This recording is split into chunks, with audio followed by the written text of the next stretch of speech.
Did medieval people ever cut the cheese? Did they drink milkshakes? And if so, chocolate, strawberry, or vanilla? Could they ever believe it just wasn't butter? These and other questions will be answered right after this.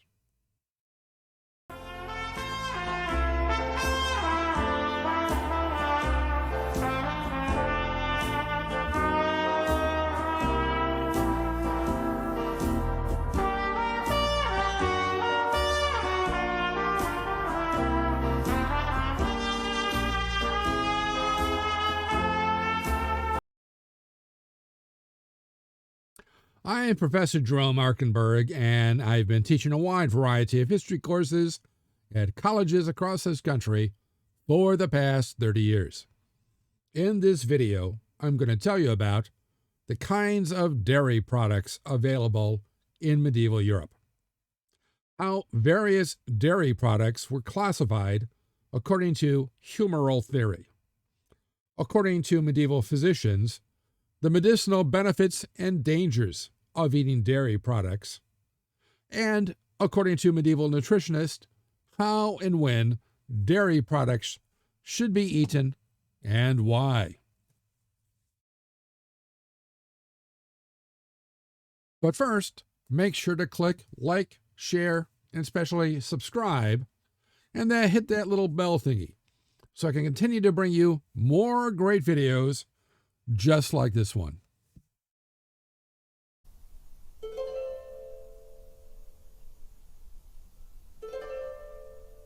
Milk.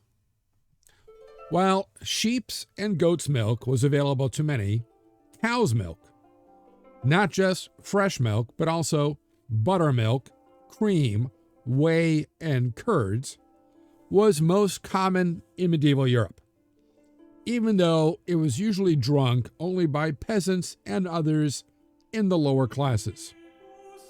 Medieval physicians classified it as temperate, tending to hot, beneficial for the chest and lungs, and making food better, but harmful for those with fever and headache, which, however, could be remedied by taking it with seedless raisins.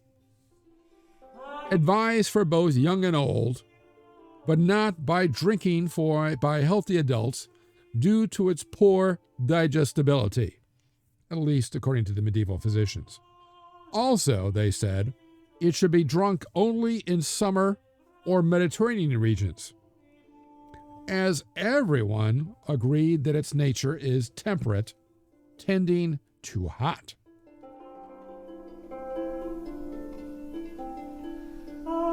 Butter. Butter was usually made from cow's milk, and it was staple in the Northern Europe as a cooking medium or dripped on roast meat and fish, but rarely spread on bread, which seems to have been a discovery first made in the Low Countries. More on that later. Fresh butter was put on the gums of teething children to alleviate any pain and irritation. Medieval physicians classed butter as warm and moist, beneficial for the lungs, the chest, and blood, and especially good against coughs. However, they believed it was bad and because it's said to weaken the stomach and eliminate the appetite. The remedy for this was to eat it with astringent food, such as quince and lemon. It was most advisable for dry temperaments and the elderly in winter and in northern regions.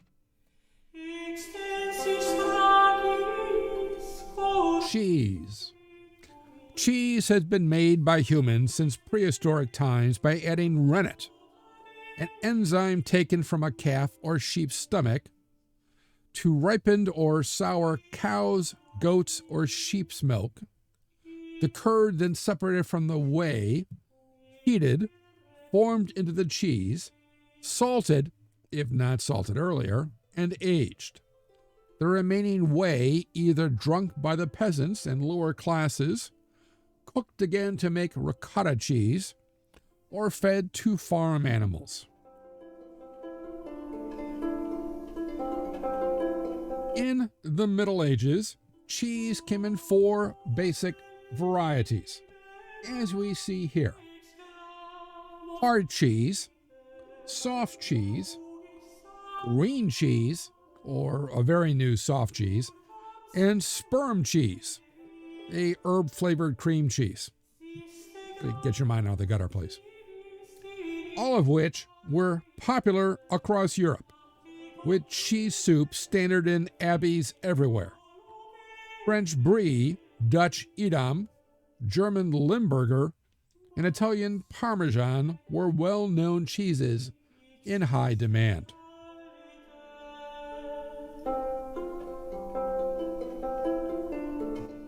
Physicians describe freshly made cheese as cold and moist in nature, which increased in heat and dryness as it aged.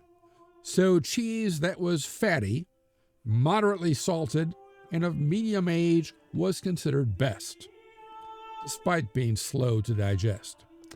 Cheese, these physicians said, was beneficial as it relaxes and fattens the body, but it produces bladder stones, which could, however, be remedied by eating the cheese with walnuts and almonds.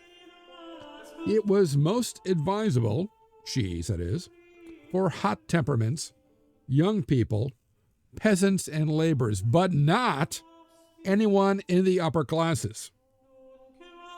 Best eaten in summer and hot Mediterranean regions.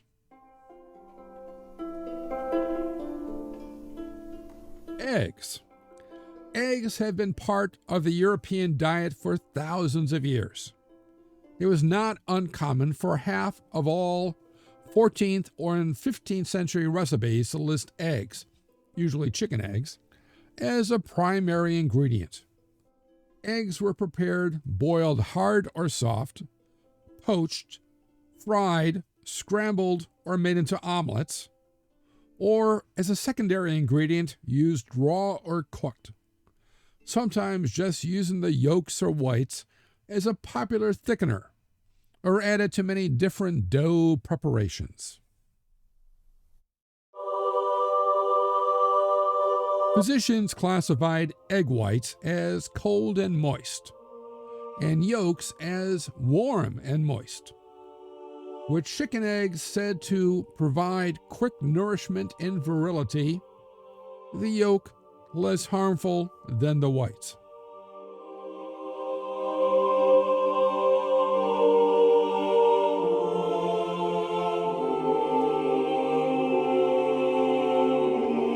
So, let me know what you liked about this video and what other historical topics or subjects you'd like to see in future videos in the comment section below.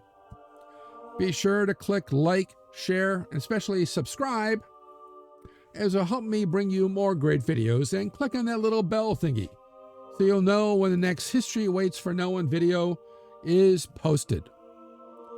If you want to know more, there are recommended studies on this topic in the description below, along with other ways to connect with me. Thanks for watching, and I'll see you in the past.